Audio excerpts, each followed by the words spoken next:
Table for two, table for two.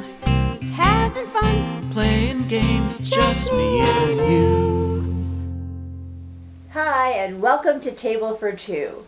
Today we're reviewing the game Word Winder by HL Games. Now this is a 2 to 6 player game, but as you know, we only review it from the 2-player perspective. Now there's another rule here. You must be 8 or older, 8 years old or older to play this game. Anybody under 8? Too bad, you can't play. No, I think a 7 or 6-year-old could probably play this game if they know how to make the words. I don't know if they want to take that chance. I don't know if there's a legal problem there or if they're going to get in trouble, go to jail. The game police come. Game police come, but if they're going to play, they have to just keep it hush-hush. I think they'll be okay. So, as you know, we review our games based on 5 criteria. First criteria is the game easy to learn. Mm-hmm. Second is the manufacturing. Third, did we have fun? Right. Fourth is the length of gameplay. And fifth, would we play this game again? Exactly, exactly. So let's explain this game of Word Winder. Mm-hmm. First of all, very easy to set up. There's not much to set up. There's 16 cards. They look like this. Mm-hmm. They have letters on the cards. And then, by the way, both sides have letters. You shuffle them up, and you literally just design this little 4x4 square. I'm messing up here. There we go. To make your game board.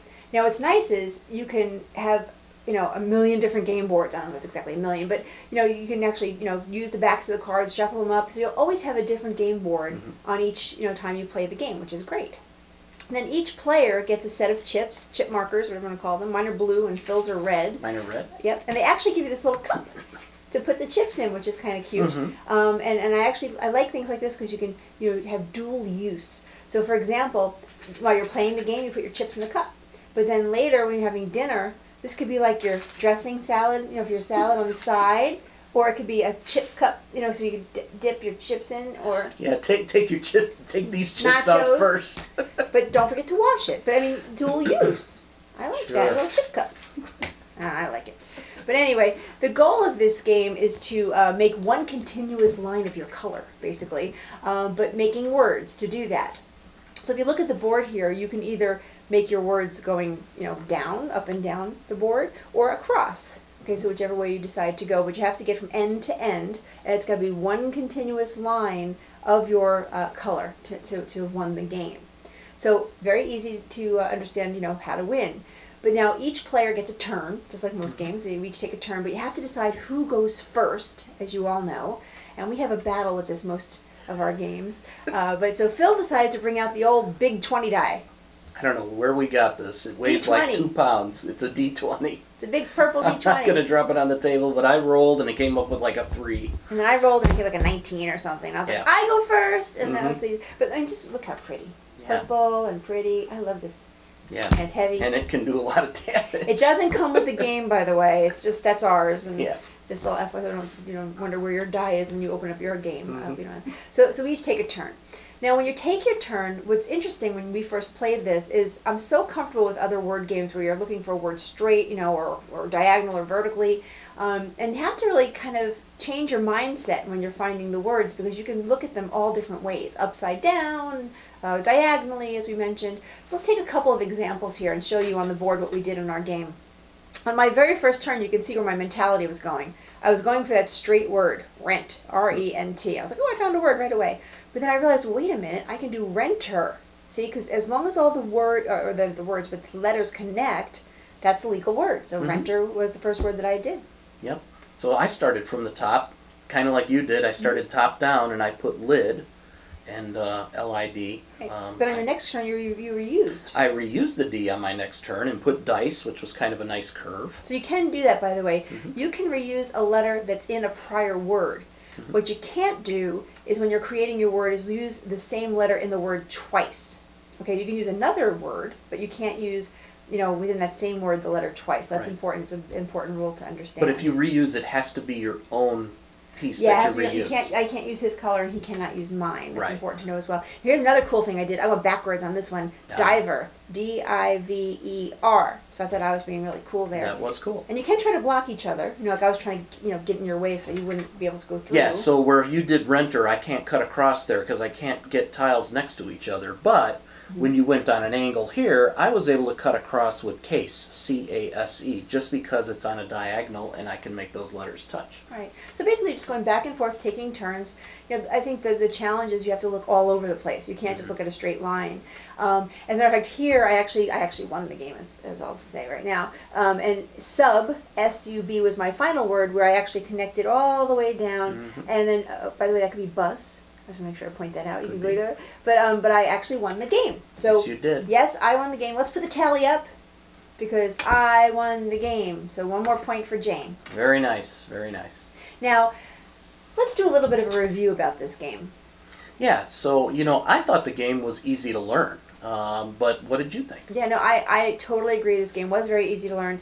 It's one of our favorite types of games where the rule book is very light, and it's like a page and a half or 2 pages of rules, which is great. You know, and the nice thing to know is, again, it has the, I hate to say pictures, but diagrams or pictures, because I always like to see examples, you know, of how the game should be played and how a winning game might look. But just another note about this game, it's actually 2 games in one. We played the version called Sidewinder. That's the way we have this board laid out, and that's how we were playing this game. But there is another version in the book. It's called Racewinder. And the biggest difference is instead of a 4x4 board, you're looking at a 2x8 board. So it's like 2 lines going straight across. The goal on that game is, again, to get from, you know, top to bottom. Like but race. It's like a race, right? It's Yep. a Racewinder. So you're racing each other to get to the bottom. But the key there is you cannot have one word at the top and then go to, you both have to start at the top, and all your words have to connect going down. So unlike the Sidewinder, where I can make a word over here and a word over here, and if I eventually connect them, I'm good, you have to connect your words as you go. It's a little more of a challenge, but we did play that one as well. And I won the game again. you won again. I did. So that's 2 games aside, that's not Wordwinder, that I won. But I'll just consider that 1 tally point for our tally that I won the game. So that was good. That was good. So I'll talk about the manufacturing. Oh wait, did we tell the score? No, So, we didn't. We didn't. So yeah, so the score for Easy to Learn was a 5. 5. We absolutely can't beat it. It's very easy to learn. So yeah, Mr. Picky, what about the The manufacturing? manufacturing, I'm all ready to talk about it. Yeah. The cards are nice. They're thin, but they're also very sturdy, so they don't bend. And I like the colors. I think they're very pretty. The colors are kind of I nice. like pretty cards. The chips. The chips, I'm not too crazy about them. I'll just say they're kind of irregular. Some are cut okay, but some of them have kind of sharp edges and kind of hang off a little bit. Yeah. You're not going to get hurt, but or injured or cut, but they're not the best. They're not the best, yeah. So we gave the manufacturing a 3. Give it a 3. Yeah, not too bad. Not too Not bad. bad. We liked the game though. We had fun. We totally admit we had fun. I think it was a challenge again to be able to look backwards and forwards instead of the normal, you know, front end words. So that was a challenge. It was a little bit strategic. We were trying to block each other. So we definitely thought this game was fun. We felt it was a good game, and we'd recommend it. So we definitely would give that a 4. Yes. For fun, and I mean, you enjoyed it, right? I enjoyed it, and I liked the Racewinder was a nice the Racewinder going down variation of the game as well. Yeah, so we gave the entertainment value a 4. I don't remember though when we originally played it. What was the timing on this game, Philip? I didn't know. It didn't take too long, but I can't recall. You know, we set it up, and when we played the Sidewinder, this version of the game, when we played that version of the game, I think it took around 15 to 20 minutes, somewhere around 20 minutes. Yeah, that so sounds about right. Not bad. You know, that's right where we want a game to be, especially after a long day at work. Yeah, so. especially after a long day at work. And then we did try the Racewinder in the same day. Right. Well, we So- played the Racewinder again, and that only took about 20 minutes, 15 or 20 minutes. So both games together took about 2 games took about 45 minutes. That's not bad. Yeah, that's not bad. And then keep in mind, this is like almost like Pente a couple of weeks ago. You know, you bring this game out, you're probably not going to play it just once. You'll probably shuffle the cards again and try again, and you know, try to do 2 out of 3 or something. But you know, still won't take that long to play this game at all. So we gave timing a 4. We gave that a 5. Oh, we gave it a 5. Yeah, we My gave bad. it a 5. 5 for timing. That's a good one. That's a good one for sure. Now, would we take this out of the closet and play it again? We might. I mean, we would play the game again. Absolutely. I even suggested that, you know, because by the way, it's a 2 to 6 player, as we mentioned. They actually give you a another set of chips in yellow, which are kind of pretty, and another serving cup if you need. So you can actually have 3 players playing, or you can have teams up to when they say 6 players, it's 3 teams of 2. Yeah, there are team rules in the. I'd like to try that. Truthfully, when we have folks over, it's like a party game in that respect. So I think that would be fun as well. So that's probably when we'll take it out again. If there's a lot of things in my closet, like there always are, and I'm not sure what to play, I may not grab this first. Maybe. Depends if we're in the mood for a word game. A word game. I think that's the whole thing. You have to be in the mood for this type of a game.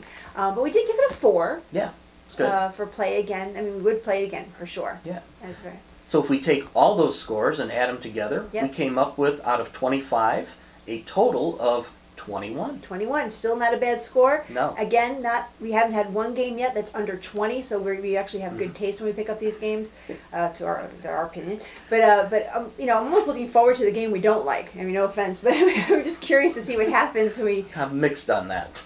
Yeah, it's kind of like we're not sure. So anyway, so we gave it a 21. Yeah. So now here's an interesting piece about this. This game we actually found this year, 2013, in case you're watching this way in the future. If we're still alive, who knows? We'll be dead. As long as I don't get hit with this dice. Somebody will be watching this show and going, what are these idiots? But basically, Gen Con 2013, we actually found this game. We went to the manufacturer's booth, the designer booth. Actually, the designers were there. We talked to them. They were very nice. They even told us about this big version of the game where it's huge. It's all on their website. You can take a look at that later as well. It's a really nice people to deal with. But when we actually decided, hey, you know what, we may play this game on our show, we told them, and we bought a copy of their game. They actually said to us that they liked the idea we might play it on the show and gave us another copy. Yeah, which free is copy. Free copy for us, but you know what? I said to Phil, what are we going to do with this? So I said, we have one. Keep it for spare parts. And I'm like, no, maybe we'll give it to one of our friends. Yeah, and then I thought about it, like, maybe we should give it to one of our viewers. Exactly. And when you said that, I was like, what a great idea, Philip, because we didn't do that on our show yet. That's really kind of cool. Don't you think? I think it is cool. Yeah. So we are going to give this game, this edition, whatever's in Phil's hand here, we're going to give that to one viewer. But how do we decide which viewer to give it to? Well, we're having a contest. So here's what you have to do. If you want to win this copy right here in Phil's hands of Word Winder, go to our website, tablefor2show.com, okay? On the website where we show the game, this video, there'll be a picture of 4 of these cards together. So you'll see just a little smaller version of the game, 4 cards. We need you to go ahead and find as many words as you can find using the rules, diagonal, as long as the letters touch there, it's a valid word. They have to be English, based on the Merriam-Webster dictionary, by the way. If it's not in there, we're not counting it. And as many words as you can find. Then you go to the Contact Us page that's on our website, put in your email address, and in the subject line put Contest, and type in all the words that you have found. Okay? Now get your submission in by December 25th. We decided Christmas would be a great day to end the contest. Yes. And then we'll go ahead and look at those. And then on January 1st, 2014, we will actually announce the winner of the contest. Now, it'll be based on whoever has the most words found. Right. Now, we know there's going to be a tie, or more than a tie, where many people might find the same amount of words. If that is the case, we will go ahead and use the person whose entry we received first, date and time stamped. So that's how we're going to do it. So hopefully one of you lovely winners out there viewers out there will win this game. But a little disclaimer, no family. So if you're related to us, sorry. No, you can't play. This is strictly for our viewers who don't know us and can't see us all the time. Right.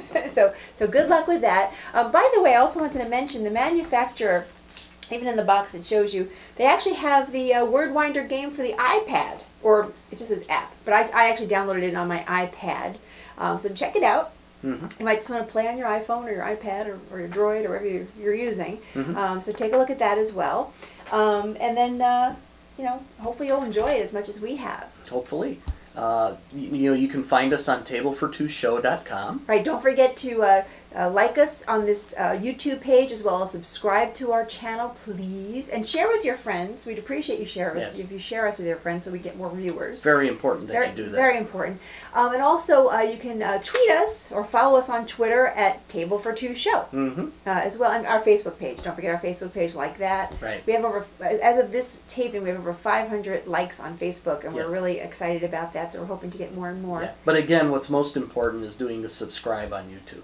Yeah, please subscribe on YouTube. Show people that you actually are watching our show. Yes. We'd really appreciate that. So we will see you in another 2 weeks with a brand new show brand new game that we will review. And hope you have a good time until then playing games. See ya. Bye. Bye.